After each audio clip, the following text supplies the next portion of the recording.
ওখানে ট্রলি, মাটির ট্রলি পুঁতা ছিল। আমি বলছি চলো আব্বু আমরা ট্রলি দেখে আসি। বলে আমি 2 বাচ্চা 2 কোলে নিছি, নিয়ে গেছি। যায় আমার ওখানে যায় ডানা লাগে গেছে। আমি বলি বাচ্চা, বলছে আব্বু একটু নামো, আমার ডানা লাগে গেছে। আমার বাচ্চা আমার কোল থেকে নেমে গেছে। আমি যাই আগে আগে, আমার বাচ্চা যায় পিছন পিছন। যাইতে সময় আমি গর্ত পার হয়ে চলে গেছি, আমার বাচ্চা ওই গর্ত খেয়াল করেনি, লাড়া দিয়ে ঢাকা ছিল।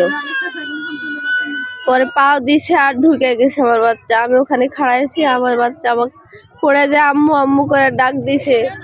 পিছন ঘুরে তাকায় দেখছি আমার বাচ্চা আমার কাছে নাই, পিছনে নাই। আমি বলছি আমার বাচ্চা মনে হয় পুকুরে পড়ে গেছে, পুকুর থেকে মনে হয় ডাক দিছে আমার। আমি এক ধাপ আগে এসে দেখছি ওই গর্তের ভিতর থেকে আমার বাচ্চা আমাকে ডাকিছে, মা মা মা মা করে ডাকিছে বাচ্চা আমার ভিতরে থেকে।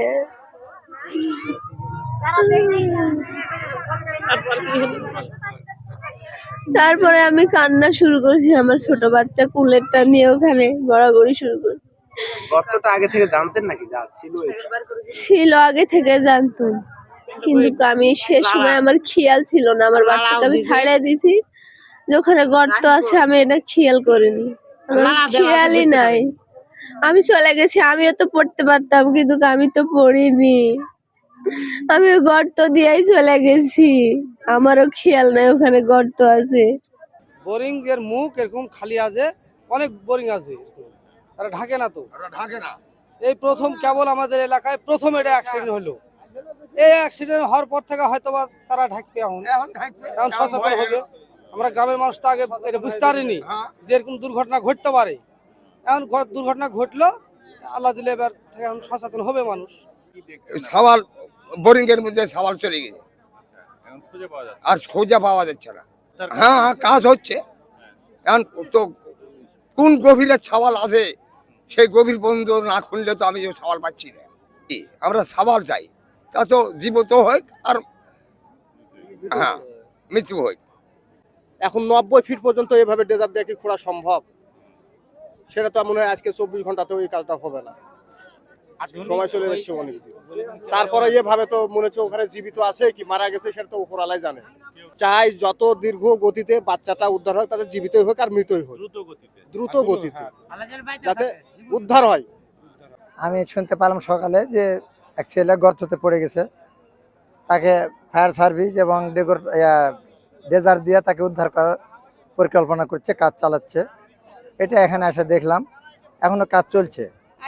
বাচ্চা ওই লাড়া দেওয়া আছে, বাচ্চা তো জানে না যে লাড়া দেওয়া ওটা গভীর আছে, ছোট বাচ্চা জানতে পারবে তো।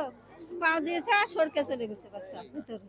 দেখ আমার বেটার ওটা আলু লাগানো কাজ করছিল, ওনা আসে এই কোমর পর্যন্ত খুঁড়ি যায়, আর বাচ্চা কান্না শুনতে পেয়েছে, বাচ্চা কান দিচ্ছে শুনতে পাচ্ছে, বাঁচাও আমাকে বাঁচাও বলে, আম্মা আমাকে বাঁচাও করছে আর কান দিচ্ছে। শোন আমার বাচ্চা বেটারা ভুলকি মেরে খুঁড়ে ভুলকি মেরে বাচ্চা দেখতে পাওয়া যাচ্ছে না, কিন্তু কান্না শুনতে পাওয়া যাচ্ছে। হ্যাঁ, পা উদ্ধার পাওয়া যায়নি। তো বাচ্চাটাকে ভেন্টিলেশনের ব্যবস্থা করা হয়েছিল যেন তার অক্সিজেন সাপ্লাইয়ের কোনো ঘাটতি না হয়, এবং সাথে সাথে আমরা অ্যাম্বুলেন্স এবং মেডিকেল যে সাপোর্ট সেটা সব কিছু এনে রেখেছিলাম, ডক্টর সহ, যেন বাচ্চাটাকে জীবিত উদ্ধার করা গেলে সাথে সাথে আমরা তাকে চিকিৎসা দিতে পারি।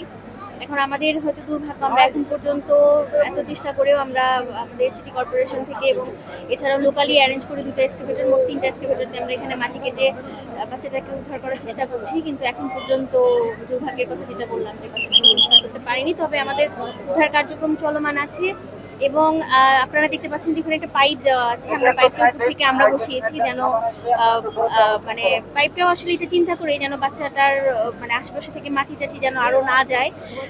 এখন এই পাইপটা যতদূর পর্যন্ত নামবে, ফায়ার সার্ভিস বলেছে যে ততদূর পর্যন্ত আমরা মাটি কেটে আমরা যাব বাচ্চাটার কাছে রিচ করার জন্য।